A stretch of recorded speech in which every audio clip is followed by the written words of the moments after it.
wisdom, and Chinese and Egyptian and African and every kind of wisdom.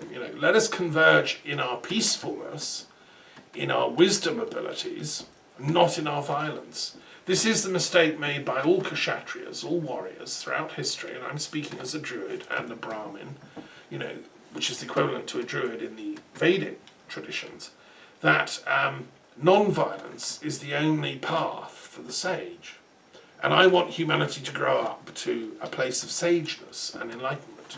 And slavery and capitalism and militarism have an inbuilt violence in them. So we have to, Marx tried, he didn't get it completely right, but we have to analyse why capital has this inherent military sting to it. And if you look at the numbers of wars that America has launched since 1970, like the invasions of Grenada and Iraq, obviously, and Libya, and you name it, it's a huge list. It's all in my my footnotes to my little book of peace declarations. It's shocking. Well, why are they doing it? Because it's the military-industrial complex. It's business. It's money. It's Rumsfeld and Cheney, and it's running the big corporations that are making huge profits out of these wars. Now Yemen's going on. That's another opportunity.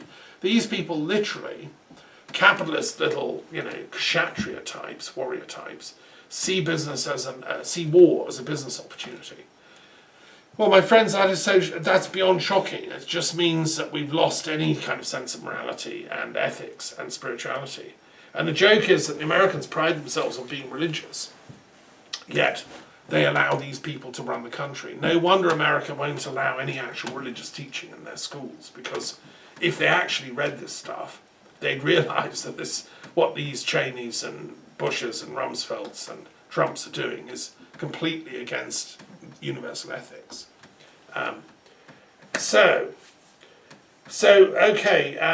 I've been making also links here with the shenanigans I'm learning from Chris Wiley's book, which I've been posting a bit on Facebook. This actually very shocking book called Mind F****, CKED, in which he reveals how this company, Strategic Communications Limited, deliberately set out to weaponize the internet and to create false, fake Facebook accounts to stir up the American right, the white, racist, sort of people that felt the whites were not being properly represented and that didn't like Obama because he was black. I mean, it was a very dangerous thing and Steve Bannon paid for it. The Mercers funded it all. It's all in Chris Wiley's book, the dates and everything. And they deliberately targeted to stir up the hornet's nest of American white racism. Now that's why that policeman thought it was okay to kill that guy, George Floyd, because he's been probably on these websites, which are all saying how dangerous the blacks are, how they're evil, and it's time to fight back, and Trump's a good guy, and blah blah, and draining the swamp. These are phrases that SCL invented with polling groups. They did very, very sophisticated data manipulation and profiling, and then you can now gerrymander using social media. You can create any election victory you want, is what I'm learning from this book. We've now entered a post-democracy world. Through if you have enough money, you can buy any election victory you want. If you have free, unfettered access to the internet in that country. Because you can just, so for instance in Nigeria, they were hired, this company, to stop a Muslim getting elected. And they were hired by his rival. And so they created these ads that appear on everyone's social media showing how dangerous the Muslim guy is. He's going to bring Sharia law, and showing beheading films and, real out-and-out propaganda. What's so sad is that the UN, which is so naive, it's like a little Cinderella in the party, had in 1970 abolished negative propaganda by states against each other. What it didn't abolish, and we need new legislation, is mercenary groups doing it. Because SCL and their equivalent, there are thousands of them now, are mercenary groups who are then being bought and then employing their dark arts of information propaganda manipulation to bring down governments to win elections and so on. And they'll be bought for millions. It also turns out they gave all these techniques to the Russians at the time. Pretty naively, there were various links to Russia, because Russia's interested in all this stuff. And this guy Alexander Nix, who was running the unit that Chris Wiley was working for, he was in bed with Russian intelligence types, and all he wanted was money and prestige. So he sold, or gave, all these techniques to the Russians, who turned out to be Russian intelligence agents. I mean, they pretended they didn't know, but it's obvious, right? And the Russians I think this was a mistake by the Russians, personally, and I think Putin and co. should overview and so punish a few people here. But somewhere, somehow in Russia, the decision was taken to use these techniques to help further the polarization in American society. And I don't think that the Mueller report ever discovered this. They didn't get to the bottom of it. They didn't interview Chris Wiley. They didn't go into the details. It should be reconvened. Because what the Russians did is they deliberately set about creating total racial polarization in the US between black and white. And they've succeeded. That's what we've got. The policeman killing George Floyd is just the end product. And that's very cynical, but then from a Russian perspective, you can say, well, hey, why shouldn't we try and bring down America? Because they've interfered in what used to be our great and glorious Soviet Union. They brought that down through interfering in Afghanistan, through training Mujahideen. They've interfered in Ukraine and got Ukraine to separate. They interfered in country after country. They got the Baltics out of our country. They've got entangling bases, trying to get everyone in NATO, broken their word on the 1990 Treaty of Paris. You name it, So what the US has done through NATO is just incredible. When I was in Moscow in 1990 for the Philosophers of Peace Congress, talking to these brilliant intellectuals working at the Russian Institute of Philosophy and all over the country, we dreamed the possibility of a peace, genuine peace, across Europe between Russia and America and, the peace dividend and so on. What we didn't factor in was how Machiavellian, and I think the word is evil, the Americans would turn out to be. They didn't keep their word over the 1990 Treaty of Paris. Gorbachev was lied to. He now knows this. And he didn't build in sufficient safeguards into what the Americans were going to do. He didn't realize they were going to make a bid for sole superpower, monopolar domination of the world, which is what they proceeded to do. And the UK became its little lapdog, trotting along, helping. Can I carry your stick, sir? Well, no, none of us foresaw that. But with hindsight, this is where historians can unravel what's happened. That's what's happened. And so I think these are some of the thoughts in the mind of the Russian elites who will say, well, why don't we give back the states some of their own medicine? I still think that's a wrong move. I don't think you even need to. Poor America is in enough trouble.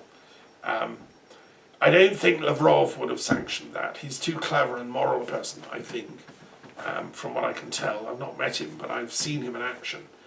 So I don't know who was in charge of that policy decision in Russia. I'd like to know. I have many friends in Russia, so please tell me and get it rescinded. I believe that the intelligence services of the world, be it Russian, British, American, or whatever, Iranian, Israeli, all of them, French, we should all be working together for peace. I think a true intelligence agent would be using only non-violence to try and create lasting peace between all the nations of the world.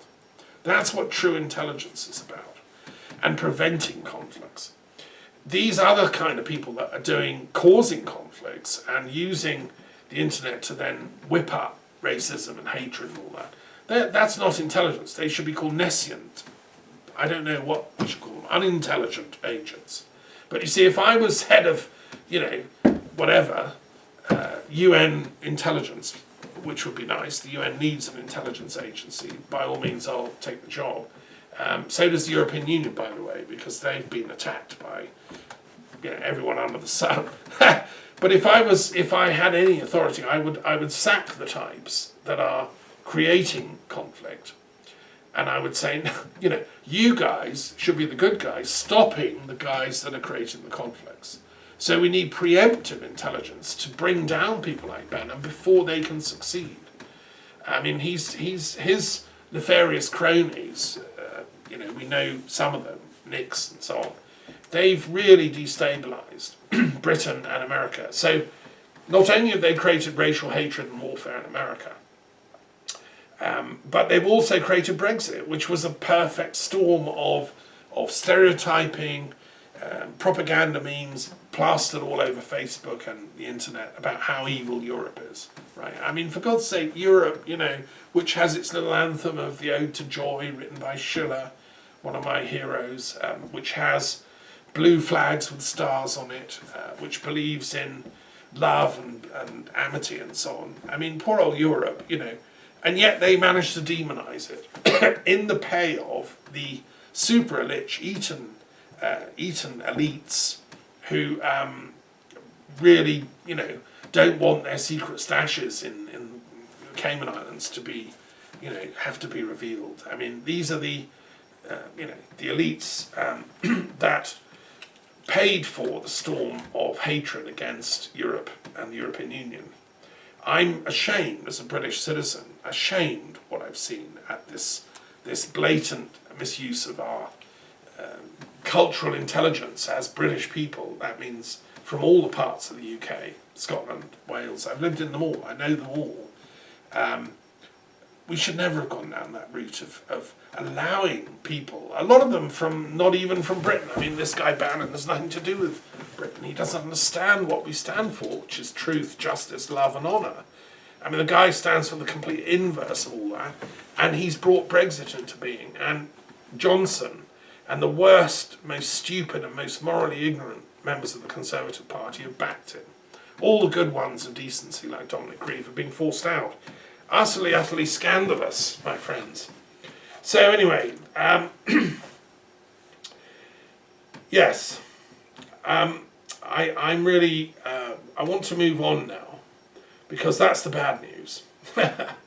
There's some good news in it. There's people of integrity like old, you know, Willich, and a movie should be made. If you want to help me, please get in touch. I mean, this is stuff that should be brought to the attention of the American people.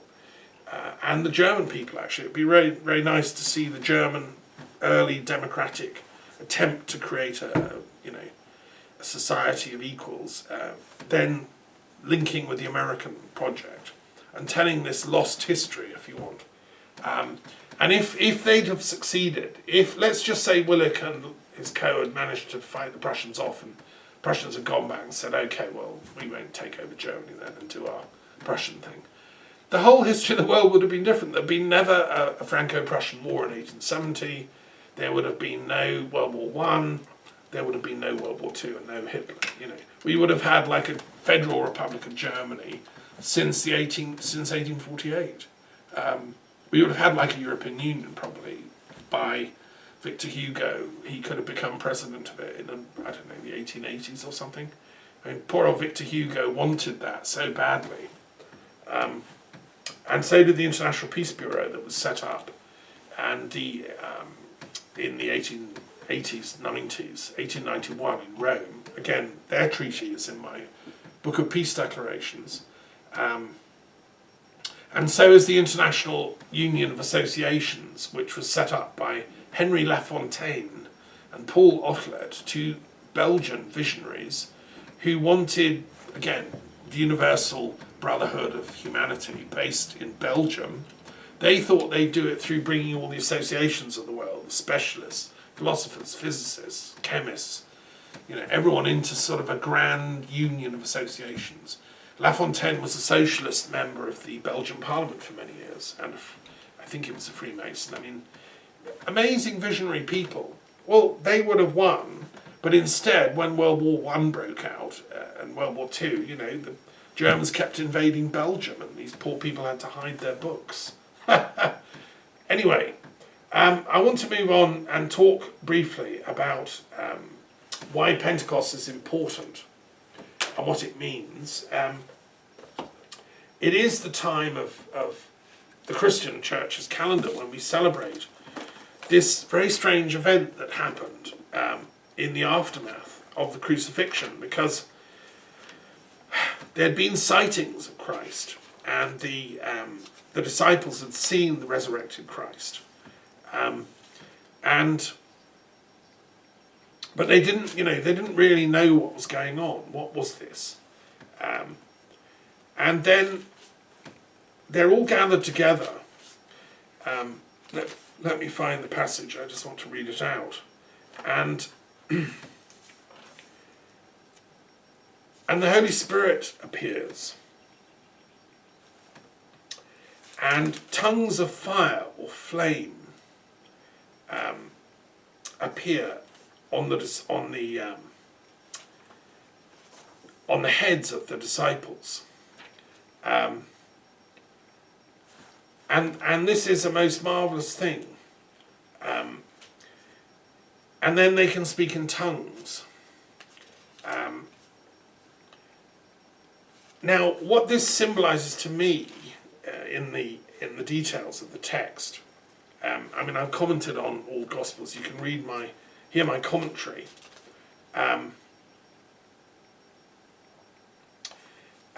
Is a breakthrough into a place of universalism. So the idea of hearing everybody's tongues in the street. In Acts it says there were Jews, people there from every nation under heaven, and they were amazed. And there came on them tongues as of fire, distributed and resting, on each one of them. And they were all filled with the Holy Spirit, and began to speak in other tongues, as the Spirit gave them utterance. This is when the day of Pentecost had come, and they were all together in one place. And suddenly a sound came from heaven, like the rush of a mighty wind, and it filled all the house where they were sitting. Well, in my studies I've gone into detail on the text in Greek and so on, what it means. I think this is a transpersonal experience that these disciples are having. Mary Magdalene would be among them, and others. In the Gnostic tradition, it's explicable what happened here. They had a breakthrough from the realm of ego consciousness, mind, into the place of samadhi, universal consciousness, the pleroma, the absolute. And in the Mary Magdalene Gospel, it talks about this ascent, this journey. Christ was obviously teaching techniques on how to do that. This is what the Gnostic Church says, and it's guarded those secrets very to this day. Christ was a master of consciousness research, if you want, and spirituality. And there's a way of transforming your I-ness, your sense of ego, into the universal, which in the Upanishads is called the Atman. And I think this is the secret that Christ was able to transmit. Now, what's extraordinary is he was able to transmit that, or his disciples could pick up on it even after the crucifixion. So even though Christ is gone, he's died. Yes, some people have seen him, but, we can still plug into that universal spirit. And from that comes the duty of care, of love. And from that comes all the ethics that follow for the church and for the community, of peace. And the key one for me is peace. Blessed are the peacemakers. And so that's what today symbolises. And if you want the whole details, read the Book of Acts if you don't know about it, because it's a very interesting book. That then inspired Paul and Peter and all the others to do the miracle of building this community, this church. And it inspired other disciples, Thomas, Mary Magdalene, and so on. In my work with the Mary Magdalene Studies Association, I'm obviously particularly interested in that lineage, that Gnostic lineage. But that doesn't mean that the other disciples didn't have wisdom too. We should honour the whole church, whether Orthodox, Gnostic, Protestant, Catholic, Quaker, Anglican. It's at that spiritual level that they're all interconnected. And that's what saddens me deeply, deeply about this tragic murder of this poor man, George Floyd, being killed by this ignorant policeman, symbol of authority and yet misusing it, is that he was a Christian worker. He was someone that knew the Holy Spirit. He would understand what I'm talking about 100%. And it touches you, whatever race you are, whatever country you come from. The whole point about the Holy Spirit is it's universal, meaning every race under the sun. We all have a duty of love to each other. And that's why Christianity spread to Ethiopia, among the Black African tribes, to Asia. It went with the Nestorians all the way to China. And they're still finding temples in China dedicated to Christianity. It spread to the Celtic world, and St. Columba and the great saints of Ireland and Wales and Scotland. And it spread to the English eventually. After about 500 years, they got the message. And it fitted with their rune magic, so they said, okay, Christ, yeah, that's all right. They got the magic, because in their own way they realised, they tuned into that universal peace dimension. King Alfred, who was one of the wisest of the Anglo-Saxons, saw it. And bless, and that's where the University of Oxford was founded. I like the theory that Alfred founded it. That's my own particular loyalty to Oxford. So look, this is a good day. Let's celebrate that universal perspective. And that's what drives, true peace workers. Okay, and they may kill you, you may be a martyr like poor old George, but, don't fight back is my argument. Keep it non-violent, keep it Gandhian, keep it Christ-like. That's the only really, really enduring revolution that can happen here. So I want to say something else about something else I've been doing, just very briefly. This last week, it's quite exciting. I was part of a group convened by my friend Satyen Raja of the Warrior Sage community. These are wonderful people, and we're trying to get a little wisdom council going of elders from different spiritual traditions, not elders in age necessarily, but in wisdom. And it's people, shamans from all over, different cultures, Latin America, Canada, Europe, India. It's a time to share the wisdom of the planet now. And we believe it's time to bring together a wisdom council, which we'll see how that develops, organically. But it's pretty important, because what is wisdom? I've written a dictionary of philosophical terminology in all different languages, one of my projects, and I've got this peace sword, which has got the words for peace in every language written on. Well, I've done a dictionary of those, and the people that gave this or lent this to me at Avebury when I was made peace officer of the Druid Council didn't know I'd done a dictionary of words for peace, but also words for wisdom. And if you look at the words for wisdom in all different languages, you can learn a lot. The word wisdom is Anglo-Saxon, and it means seeing, vision. Vis is to see, to envision. Someone with wisdom can see solutions. They have that capacity to vision a way out of a given conflict. The Wisdom Elder Council were always the peacekeepers of all the tribes, the native tribes. I was really pleased that one of the people on our council is a Mohawk from the Daganoweda traditions, and he's one of my intellectual heroes as a Canadian born in his part of the world, in Montreal. Daganoweda was a visionary peace elder who lived in about the 1400s. His peace declaration is in my book of peace declarations, in volume 3, I think. And it's very interesting because it was a pre-writing time before the whites arrived in the New World.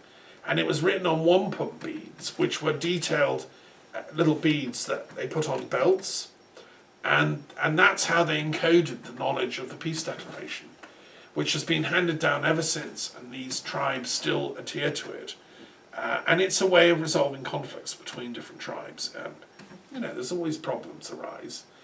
And it's the Council of Elders that would finally mediate and take sanctions. If there was a rogue person that was totally, causing mayhem and slaughtering and raping, then they would expel him, and the council would deal with him.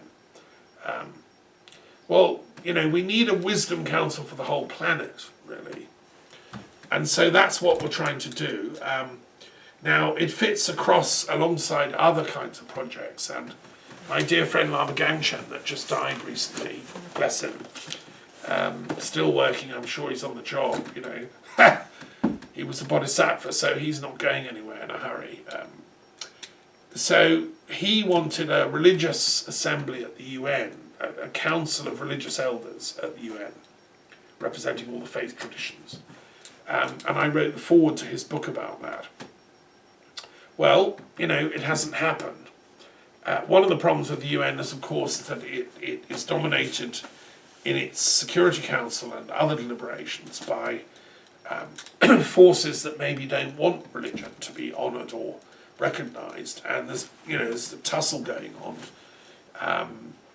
Therefore, there's another group called the Unrepresented People's Organisation, UNPO, which has, it's really well organised. It has like an assembly and lots of different groups who feel the UN isn't supporting them have joined it, including Taiwan, which is the other China, which has a democratic constitution but has no recognition in the UN because the People's Republic of China, the communists, seized control of China's seat. Now that was done by Nixon and Kissinger, who are two of the evilest people that America's been run by. Typical of that gangster mafia mob. And they sold out to China and betrayed their Taiwanese colleagues. So yes, we need a wisdom council that the people of Taiwan, of mainland China, of Tibet, of Estonia, of Scotland, of France, we can all come together. How it'll evolve, I don't know, but it's kind of a race against time, really. You can help in your own life and work by just cultivating wisdom within yourself. Do some spiritual practice, study some books. I've written loads of stuff, which are, you can read any of the great Eckhart Tolle's, Ken Wilber's, they're all saying the same thing. And in my works, I've tried to synthesize and boil down what that transpersonal message is, and then apply it to the study of history. There aren't that many people. Richard Tarnas is doing it to some extent in California. But anyway, so in terms of the search for peace, I think my work is a nerve that is fairly intensive in its delivery of that wisdom content. So, yeah, that council is an interesting project, and I will support it, and we'll see where it goes. I also want to mention today is another important day in Christianity. It's the day of Visitation. It's known as the Festival of the Visitation in Old Style. And it marks in the Christian calendar a beautiful thing. Namely, it's the visit by the Virgin Mary. She's pregnant. The child is within her miraculously, through a divine intervention. And she goes to visit her cousin, Elizabeth, up in the hills somewhere near Galilee. And they have this beautiful exchange, which is given in the text. And that's commemorated today. So this is a meeting of two women. And Elizabeth was also pregnant with John the Baptist, again under miraculous circumstances. So I think what we celebrate on this day is the miracle of pregnancy, the miracle of life. We all come through the mother, the gate of the mother, and every child to me, is born miraculously. I have 3 daughters, I love them to bits. Every one of them is a miracle. I've just written a book about the egg, how consciousness can be seeded into an egg is a miracle. How the egg and the sperm create this miracle of life that we are. I've looked at it biologically but also metaphysically. And I'll be publishing that soon. So, yeah, we celebrate that, and for everyone that's pregnant on the planet now, you know, thank you. Because they are going to be the children of the next epoch. They'll be grown up when we're all, you know, wizened and grey and gone, and they'll have to try and rebuild the world, I think. But hopefully they can listen and read and study and reflect on those of us who were trying to keep wisdom alive. Yeah, and there are no doubt conversations going on the planet right now between women who are pregnant together, helping each other. That's what women do. You know, that's why the voice of women is so important for peace. And several of the declarations in the Book of Peace Declarations honour that and have come from the women of the planet. Okay, so I also want to mention another thing, which is that, now this is quite interesting, in ancient Rome, it's another great festival today. Let me go and get the text to quote it.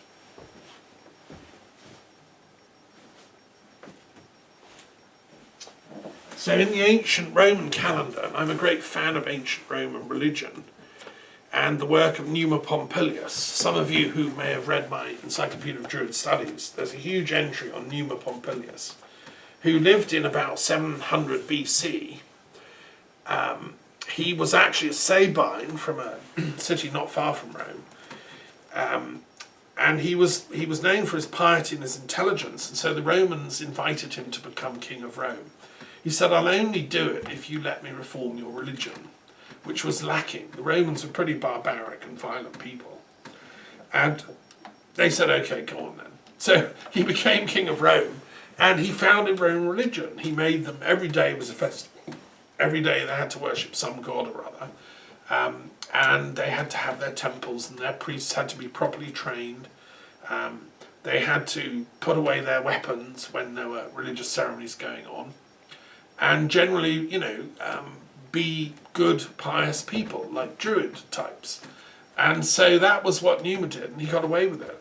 And his mystery, his secret was that he was being counselled by this very wise woman, Egeria, I think, Egeria, who was like a muse, a mystic consort, a wisdom lover, who they used to meet in the groves at night, and she would teach him. This is all documented. I mean, this is fact. If any Roman history is fact, this is fact. And the Romans of Cicero and Caesar's day believed all this stuff. Well, so do I. And what's so interesting is that he civilized the Romans, effectively.